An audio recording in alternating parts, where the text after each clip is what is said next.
ഇപ്പോൾ പുതിയതായിട്ട് കഥ പറയാൻ പോകുന്ന ആളുകളോടും അല്ലെങ്കിൽ പുതിയൊരു പറയാറ് ഇത്രയേ ഉള്ളൂ. പറഞ്ഞാൽ ഇപ്പോൾ നോർമലി എല്ലാം പറയുമ്പോൾ അവിടെ രജിസ്റ്റർ ഇവിടെ രജിസ്റ്റർ അതൊക്കെ സത്യം തന്നെയാണ്.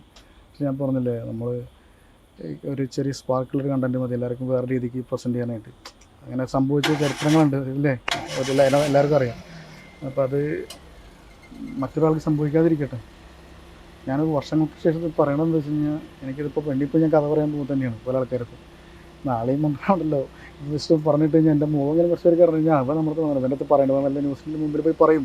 അങ്ങനത്തെ ഒരു സാധനം ഉണ്ടായിരുന്നു എനിക്ക് തോന്നി. അതുകൊണ്ട് മാത്രമാണ് ഈ ഉണ്ണിമൂന്നായിട്ടൊരു വ്യക്തി വരാക്കി പ്രതികാരമൊന്നുമില്ല. അതിന് ശേഷം അങ്ങനെ ഒരു സാധനം ചെയ്തപ്പോൾ പോലെ എനിക്കല്ല. ഇപ്പോൾ പ്രകാശ് വർമ്മയുടെ ഒരു ആഡ്, പ്രകാശ് വർമ്മ സാർ ഒരു ആഡ്, പുള്ളി ഭയങ്കര ബ്രില്യൻ അഡ്വൈസറാണെന്ന് എനിക്കറിയാം. അപ്പോൾ പുള്ളിയുടെ ഒരു ആഡ് എന്നൊരു ഇൻസ്പിറേഷനിലാണ് മറ്റേ നൻപകൽ നേരത്തെ മയക്കുന്ന സിനിമ ഉണ്ടായെന്നൊക്കെ ആണല്ലോ. അപ്പോൾ അതാണ്, അപ്പോൾ ഒരു ചെറിയ കണ്ടൻറ്റിൽ ഒരു സാധനം വലുതാക്കി എടുക്കുക. കാരണം ഉണ്ണിമൂന്നിൻ്റെ മൈൻഡിൽ ഞാൻ പോണവരെ അങ്ങനത്തെ ഒരു തീമ മൈൻഡിൽ ഉണ്ടാവില്ലായിരിക്കും. പുള്ളിക്കാരൻ്റെ ഒരു പറഞ്ഞാൽ പുള്ളി കുറ്റം പറയല്ല, പക്ഷേ ആസ് എ കോമൺ മാൻ പുറത്തുനിന്ന് കാണുന്ന ഒരാളെന്ന നിലയ്ക്ക് പുള്ളി പബ്ലിക്കിലേക്ക് വന്ന് പറയുന്ന കാര്യങ്ങളൊക്കെ നോർമലി മലയാളികൾക്ക് അറിയുന്ന ഒരു കാര്യമാണ്. എനിക്കൊരു വ്യക്തമായ രാഷ്ട്രീയം ഒന്നുമില്ലാത്ത ആളാണ് ഞാൻ. സാധാരണ ആളാണ്. നമുക്കുള്ള വിഷയം നമുക്ക് പറയാൻ പാടില്ല എന്നുണ്ടോ, നമ്മൾ പറയണമെന്ന് ആഗ്രഹിക്കുകയാണ്. കുറച്ച് ലേറ്റായത് മാത്രം എനിക്കറിയാം.